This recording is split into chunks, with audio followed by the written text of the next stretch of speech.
Welcome you all at my YouTube channel the nursing academy. Myself पूर्णिमा।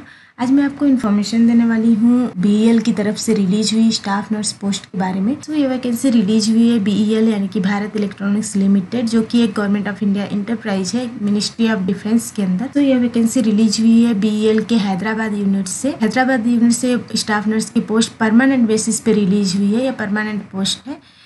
बात करें post की, तो staff nurse की पोस्ट रिलीज हुई है। नंबर ऑफ पोस्ट की बात करें तो एक पोस्ट रिलीज हुई है यहाँ पर।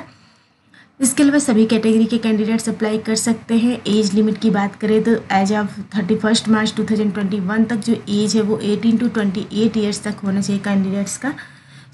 मैक्सिमम जो एज लिमिट है वो 28 ईयर्स तक के कैंडिडेट्स बनने अप्लाई कर सकते हैं। इसके अलावा बात करें एक्सपीरियंस की, तो एज ऑन 31 मार्च 2021 तक 3 ईयर एक्सपीरियंस होना चाहिए आफ्टर कंप्लीसन ऑफ डिप्लोमा किसी भी रेपुटेड हॉस्पिटल या फिर नर्सिंग होम से। इसके अलावा कैंडिडेट्स का registration as a staff nurse होना चाहिए स्टेट नर्सिंग काउंसिल या आईएनसी में। बात करें अगर पेमेंट की तो जो 21,500 से लेकर 80,000 तक का यहाँ पर पेमेंट आपको रहेगा। इसके अलावा बात करें एजुकेशनल क्वालिफिकेशन की, तो यहाँ पर SSLC होना चाहिए प्लस 3 ईयर डिप्लोमा होना चाहिए, मीन्स जीएनएम होना चाहिए और 10th होना चाहिए किसी भी रिकॉग्नाइज्ड इंस्टीट्यूट या काउंसिल से। इसके अलावा registration as a staff nurse होना चाहिए आपका स्टेट नर्सिंग काउंसिल या फिर इंडियन नर्सिंग काउंसिल से। बात करें मार्क्स की, तो मिनिमम 50% मार्क्स होना चाहिए जो भी आपका यहाँ पर जीएनएम आपने किया है, तो एग्रीगेट ऑफ ऑल ईयर्स या फिर इंडिकेटेड जो भी क्वालिफिकेशन है उसमें 50% आपका मार्क्स होना चाहिए। बात करें अगर पेमेंट की, तो जैसा हमने बताया कि पेमेंट जो रहेगा वो 21,500 से लेकर 80,000 तक रहेगा। इसके अलावा आपको अलग से अलाउंसेस दिए जाएंगे, house rent allowances, DNS allowances या फिर जो भी रिम्बर्समेंट रहेगा मेडिकल एक्सपेंसेस का, ग्रुप इंश्योरेंस, पीएफ, पेंशन, ये सारे जो भी एज अ कंपनी रूल्स जो भी रहेगा रेम्यूनरेशन पैकेज वो आपको मिलेगा।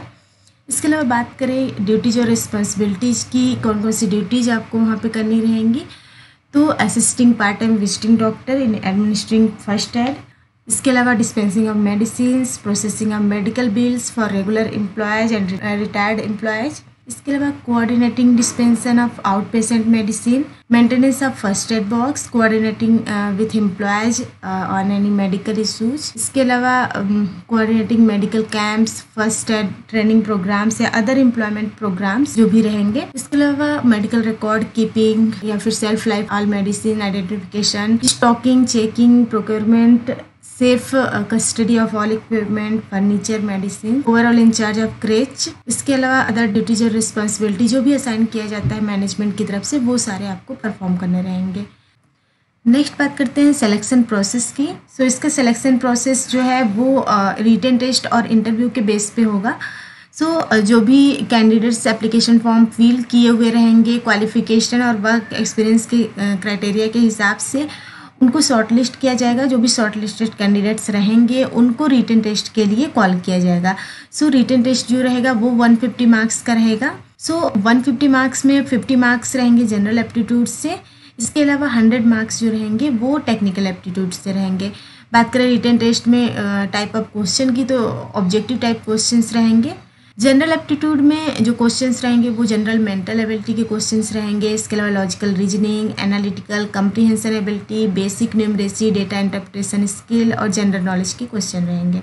इसके अलावा टेक्निकल एप्टीट्यूड की बात करें तो इसमें टेक्निकल और प्रोफेशनल नॉलेज टेस्ट रहेगा। इसके अलावा जो भी क्वेश्चन रहेगा वो आपके रेस्पेक्टिव डिसिप्लिन से ही रहेगा। मिनिमम क्वालिफाइंग मार्क्स जो है वो 35% रहेंगे। बोथ पार्ट फर्स्ट और पार्ट सेकेंड में आपका अलग अलग 35% मार्क्स होने चाहिए।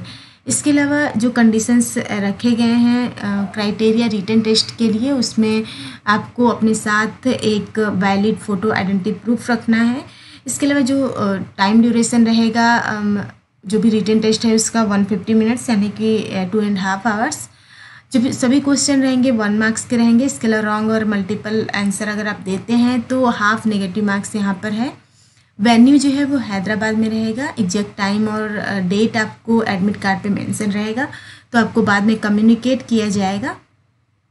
इसके अलावा बात करते हैं किस तरह से आपको अप्लाई करना है। तो अप्लाई करने के लिए आपको बीईएल की ऑफिशियल वेबसाइट पे जाना है। वहाँ से आपका नोटिफिकेशन जो है वो डाउनलोड करना है, उसको वेरीफाई करना है आप एलिजिबल हैं कि नहीं हैं। अगर आप एलिजिबल हैं तो वहाँ से एप्लीकेशन फॉर्म को डाउनलोड करना है, एप्लीकेशन फॉर्म को फिल करना है जैसे भी प्रिस्क्राइब फॉर्मेट वहाँ पे दिया हुआ है। इसके अलावा पेमेंट फ़ी आपको पे करना है, एप्लीकेशन फ़ी। एलिजिबल कैंडिडेट को अपने साथ सेल्फ अटेस्टेड कॉपी, जो भी आपका एजुकेशनल क्वालिफिकेशन है, एक्सपीरियंस है, इसके अलावा एज प्रूफ और जो भी रेलिवेंट डॉक्यूमेंट हैं उसको आपको इस पोस्टल एड्रेस पे भेजना है। पोस्टल एड्रेस जो है वो deputy general manager HR Bharat electronics limited IE Nacharam Hyderabad, postal code दिया हुआ है तेलंगाना स्टेट में। आपको 24 अप्रैल 2021 से पहले आपको पोस्ट कर देना है। 24 अप्रैल के बाद अगर उनको मिलेगा तो आपका रिजेक्ट माना जाएगा। डॉक्यूमेंट कौन कौन से आपको अटैच करने हैं आपको एप्लीकेशन फॉर्म के साथ, तो फील्ड इन एप्लीकेशन फॉर्म जो कि आपने डाउनलोड किया है BL की वेबसाइट से, उसके साथ आपका रहेगा पेमेंट चालान, सर्टिफिकेट रहेगा जैसे हमने बताया कि एज प्रूफ के तौर पे आपका 10th का सर्टिफिकेट रहेगा। इसके अलावा जो सभी सर्टिफिकेट आपने डिप्लोमा का 3 ईयर का सर्टिफिकेट आपका रहेगा GNM का, जो भी आपका रजिस्ट्रेशन हुआ है स्टेट नर्सिंग काउंसिल या फिर INC में उसका रजिस्ट्रेशन सर्टिफिकेट रहेगा। इसके अलावा एक्सपीरियंस सर्टिफिकेट रहेगा आपका, पोस्ट क्वालिफिकेशन वर्क सर्टिफिकेट रहेगा। अगर आपने प्रीवियस कहीं पे एज एम्प्लॉयमेंट आपका रहा है, अगर करेंट एम्प्लॉयमेंट है आपका सर्टिफिकेट नहीं प्रोड्यूस किया गया है तो उस केस में वहाँ का आप एम्प्लॉयर ID प्रूफ के तौर पे ले सकते हैं या फिर लेटेस्ट पे स्लिप आप अटैच कर सकते हैं। नो ऑब्जेक्शन सर्टिफिकेट रहेगा इन द केस अगर आप गवर्नमेंट एम्प्लॉय रहे हैं वहाँ पर तो आपको नो ऑब्जेक्शन सर्टिफिकेट सबमिट करना है।